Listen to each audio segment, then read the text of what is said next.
तो ये बात है हमारे संभाजी महाराज की, जिसको कुछ लोग तो जानते होंगे पर कुछ लोग नहीं जानते होंगे, क्योंकि संभाजी महाराज और ना जाने कितने ही शूरवीरों को हमारे इतिहास के पन्नों से बिल्कुल ही गायब कर दिया। आज हमारे देश में पुष्पा जैसी और ना जाने कितनी ही अलग अलग मूवीज तो ब्लॉकबस्टर हो जाती हैं, पर जहां बात आती है हमारे शूरवीर योद्धाओं की, जैसे संभाजी या शिवाजी या पृथ्वीराज चौहान जैसे योद्धाओं की, वहाँ कोई अटेंशन नहीं देता। हमें गलती किसी और की नहीं, हमारे जैसे ऑडियंस की है, जो पुष्पा जैसी मूवीज को तो इतना हाइप दे देंगे, इतना अटेंशन दे देंगे, जिसका कोई लॉजिक और सेंस नहीं बनाता।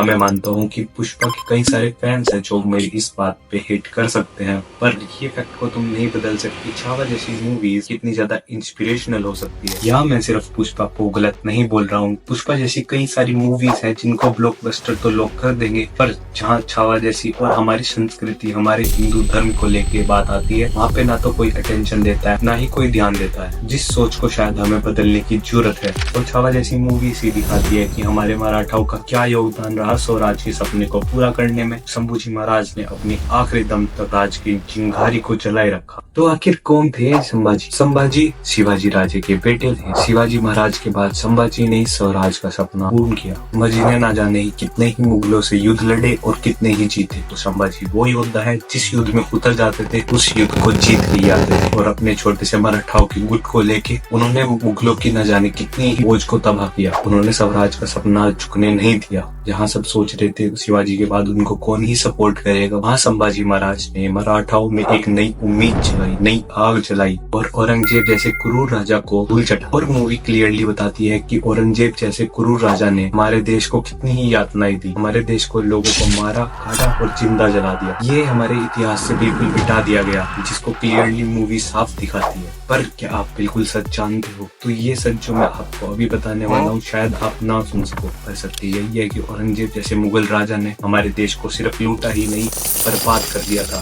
तो 2 गुना कर्ज वसूल किया जाता था उनसे जो कि नॉन मुस्लिम है, और सभी को धर्म परिवर्तन की आग में झोंक दिया था। और यही बात औरंगजेब भी छत्रपति संभाजी महाराज को बोलते हैं, या तो तुम अपना धर्म परिवर्तन कर लो या फिर मारे जाओ। और संभाजी महाराज ने उनको क्लियरली मना कर दिया, और औरंगजेब ने उन पे बहुत यातनाएं दी, जैसे उनके शरीर पे नमक छिड़कने से लेके आंखें तक निकाल लेना। तो ऐसे औरंगजेब जैसे मुगलों के खिलाफ क्यों ना हमारा मराठा एक होता। मराठाओं ने दक्षिण से लेके पूरा मध्य भारत स्वराज के नारे से जगा के उठाया। मुगलों की सेना इतनी बड़ी थी और कोई सोच भी नहीं सकता कि संभाजी महाराज ने अपने छोटे से गुट के साथ ही इतनी बड़ी फौज तैयार कर ली, और हर मुगल राजा को सिर्फ हराया नहीं और उनको बुरी मौत भी थी। इन्होंने अपनी जान की आहुति दे दी सिर्फ किस लिए? हमारे देश का स्वराज का सपना पूरा हो सके। कुछ मुट्ठीभर लोगों ने उनको इतिहास से ही मिटा दिया, और आज के समय पे अगर उनकी कोई मूवी भी आ जाती है तो उनको ना तो कोई अटेंशन देता है और ना ही कहीं चर्चा का विषय होता है। हमें अपनी सोच के साथ साथ समाज में ये अवेयरनेस लानी चाहिए कि हमारे जितने भी ऐतिहासिक योद्धा हैं, छत्रपति शिवाजी से लेके महाराणा प्रताप, हर किसी का इतिहास नए जनरेशन में बताया जाए। तो छावा जैसी मूवीज से लोग इंस्पिरेशन लेते रहे और अपने इतिहास को याद करें। तो छावा जैसी मूवीज ही अवेयर करती है इन योद्धाओं के बलिदान को। तो सवाल तो भी यही बचता है कि स्वराज का सपना पूरा हो पाया